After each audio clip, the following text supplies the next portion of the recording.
Toyota's legendary mid-engine vehicle, the MR-2, is coming back. And we've heard about this speculation for a while from Japan, Best Car Magazine. And we got new information not only on the return of the MR-2, but also of the Celica. What engine is also going in here? We finally have details. And not only that, we know what it sounds like, and we have some idea of its characteristics. That's why I have the headphones on. We're going to listen to it. Grab your snacks and drinks, buckle in, and let's go to Japan.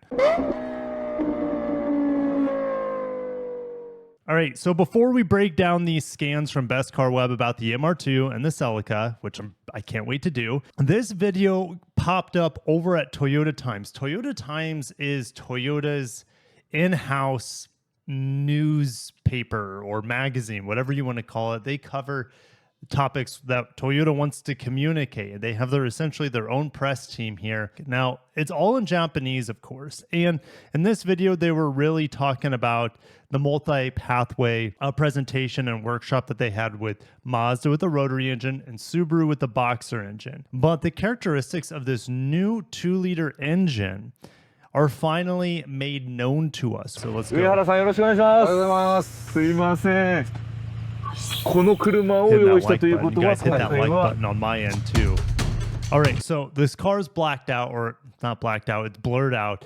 Massive grille here. I'm 100% positive it is an IS, but I'm wondering if this is the refreshed IS body. There's information coming out of Japan that the IS is getting rid of the V6 in favor of potentially a 2.5-liter hybrid system and supposedly keeping the V8. But you would have a huge chasm in power from about 245 horsepower on the hybrid to nearly 500 horsepower on the IS 500. If this engine gets put into the refreshed IS, hey, I think all of us would be very, very happy. Okay, let's go back to where it's taken off again.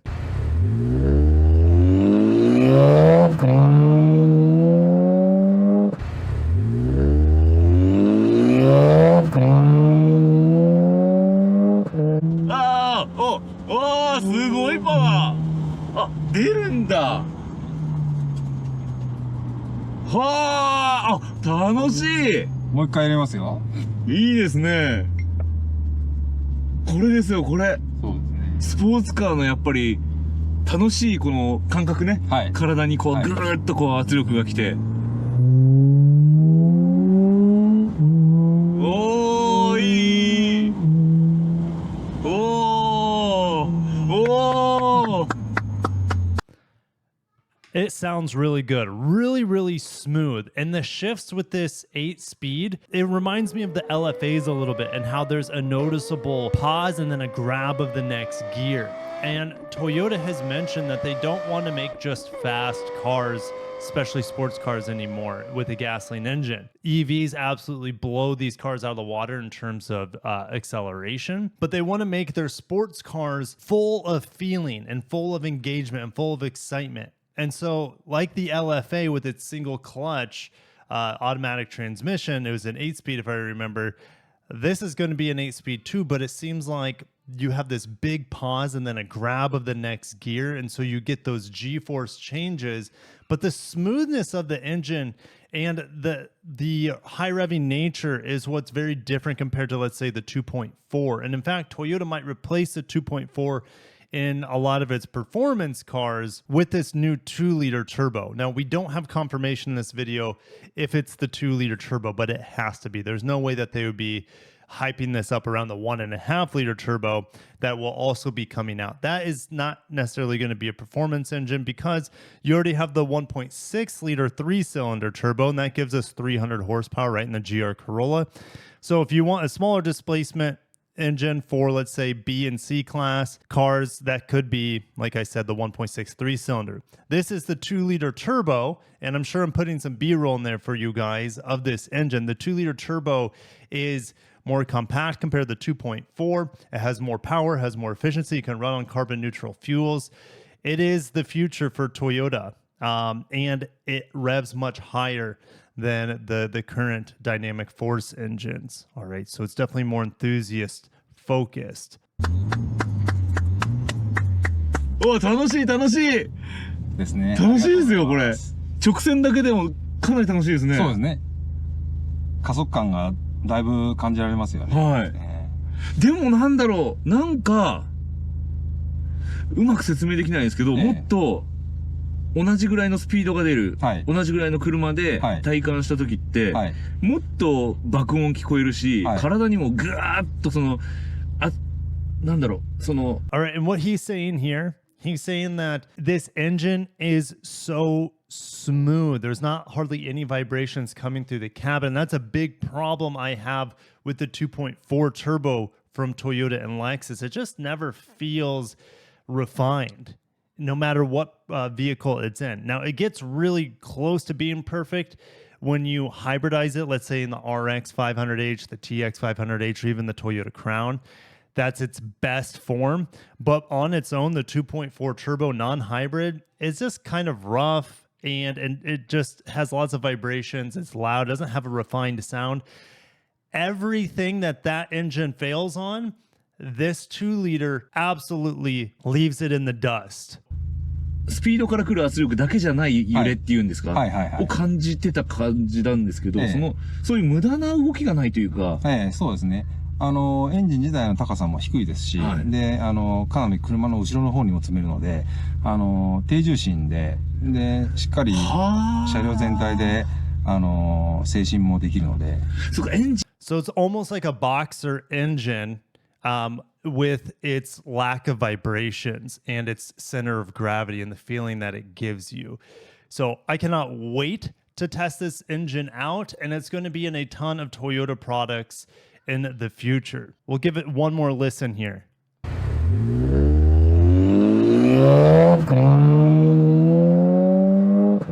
Even between shifts, you get a little exhaust clap, it sounds like, and then you have a nice turbo hiss as it's starting off too. So it sounds pretty good for a 4-cylinder. And it's time to get into the scans on Best Car Web. So it's just ironic that this magazine comes out with this article with the MR2 and Celica using the new 2-liter 4-cylinder engine from Toyota, right? It's the picture's right down here. At the same time, Toyota feels like it's necessary to share the first ever sounds and impressions of that engine on their own website or their own YouTube channel too. All right. Is it absolute coincidence? It almost seems like it was planned, if you ask me. Okay, so let's get into this. My friend David Chow beat me to the punch on talking about these cars, so I'm just going to give you my thoughts, as well as share what they're talking about here. But David covered a lot of that already, but again, I will give you my own spin on it. All right, so here we have the new MR2 and the Celica. They're supposed to both come out in 2026. Why would they both come out at the same time? Well, I have a guess, and then my guess is that maybe has something to do with these cars coming out before the new Euro 2020 or Euro 7, I think is what we're up to now. If they come out both before Euro 7, maybe that will save them. I don't know. That's just my guess. And maybe they'll allow them to be sold in the market over in Europe before they would have to be electrified in some shape or form. That's just my guess, but I'm not 100% sure on that. So they both are potentially coming out in 2026, mid-engine, 4-wheel drive. The MR2 used to be rear-wheel drive, but it's 4-wheel drive for both of these. All right, it's the same engine, same all-wheel drive GR4 setup, similar to the old Celica's GT4 setup from the old rally days. Obviously, this is a front-engine, all-wheel drive coupe for the Celica, and to me, it looks like the return of the Solara. It is very Camry-fied up front. In fact, these are essentially the Camry's headlights and the Camry's front fascia. Now, this down here is going to be restylized to make it maybe a little bit more aggressive. It's definitely giving me Camry vibes up front, and then you take a coupe version of the Camry, and this is what you get. That's kind of how I see it. It's going to be more spacious, a little bit more luxurious. I think prices should be around $40,000 to $50,000, but again, take that with a grain of salt. This is going to be probably double in price. Now, you see this GRMN badge here. They're saying it could be a limited edition for the GRMN, and it could be Japan only. for a very small portion. They said, I think the 10 million yen mark, which I think is just under $100,000. Again, if it came to the United States as a GRMN as well as a GR, but the GRMN is going to be kind of like the NSX Type S, for example. It's not going to be that expensive, but it's going to have that sort of exclusivity. This is nothing new for Japan to have a flagship performance car and then have a very tiny amount of highly sought after, low volume, very high priced special versions of that. Look at the GTR. They've had countless versions. Not only the Nismo, it's kind of like the Nismo, but more like exclusive, I would say, with the GRMN version of this. Again, don't know if it would come to the United States. Now, with these designs, are we going to see them like this when they come to the United States or when they come to production potentially in 2026? And the answer is I highly doubt it. I think they're still just guessing on what these designs are. And in the past, they've talked about if this is going to be a double deck lid or a single deck. This kind of looks like a double deck here. So we'll find out in the next, well, it could be soon. And we could see these vehicles be unveiled actually in January at the Tokyo Auto Salon. The Tokyo Auto Salon, I won't be able to attend, but my friend David from Automotive Press, he will be attending that Tokyo Auto Salon, so make sure you subscribe to his channel. All right, so in terms of power to get out of this 2-liter, they're saying 400 horsepower and 550 Newton meters. I believe that's around a little over 400 pound-feet of torque as well. To be honest, I don't mind the side profile here of the MR2. Portions may be a little overdone, but I like this design piece. I like this mid-engine air intake here.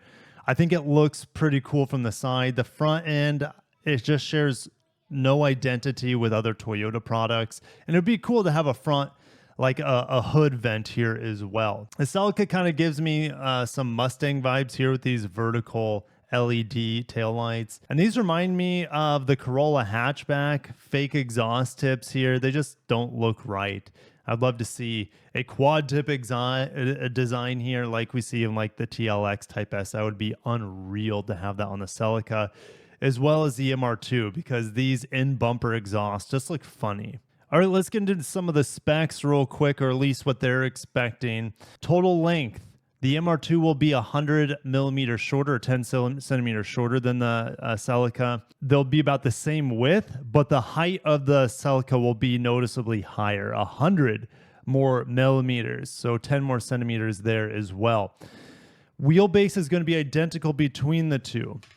Vehicle weight, it is going to be much lighter on the MR2, so about 2,600 pounds for the MR2 and closer to 3,000 pounds on the Celica with the all-wheel drive. They're going to have the same engine, in theory the same engine output, but if they have a GRMN of the MR2, don't be surprised if they're able to boost this figure even more. Now, something I haven't mentioned yet, 8-speed automatic, that's the new direct DAT, or the direct automatic transmission. I wouldn't be surprised if that direct automatic transmission was somehow put in that IS that we were listening to at the beginning of this video, because that transmission does not sound like or behave like the 8-speed auto that's currently in, let's say, the RC or the IS. So could be a new 8-speed auto put into the IS. Anyways, this is the new 8-speed DAT, which should be coming to the Corolla. And in fact, my guess is that I will be driving that this fall, the new Corolla with the automatic transmission.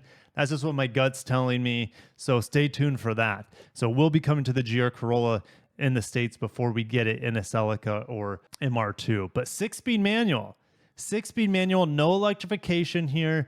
Guys, that's all super, super exciting. I cannot wait to drive either of these in either transmission. So make sure you guys are glued to the channel, because if I hear anything about these new sports cars from Toyota, which are fully Toyota, and in fact, when I was listening to David's video on these cars, he was saying that the Supra, which is a co-developed vehicle, of course, with BMW, he said these vehicles are going to eradicate the Supra in the lineup. So we're going to have full-on Toyota-made sports cars. So what is to happen to the GR86? Well, the GR86, we're hearing all sorts of stuff, and I don't know what to rest my hat on yet. because they're saying, well, the GR86, pretty much all development is going on the Toyota end. Subaru will have their BRZ, but it will be produced no longer at a Subaru plant, but at Toyota's Motomachi factory, at the GR factory inside of there.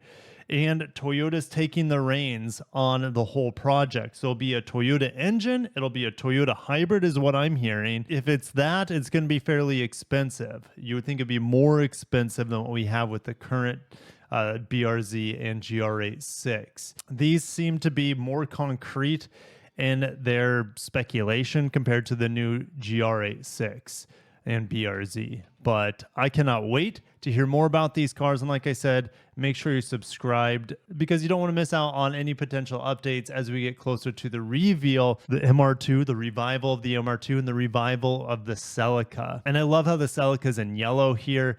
The Celica, the last generation we had a nice yellow to it as well. But I can't wait to see you guys sound off in the comments. Thank you for watching, and I'll catch you guys in the next update here on the channel. Take care and peace.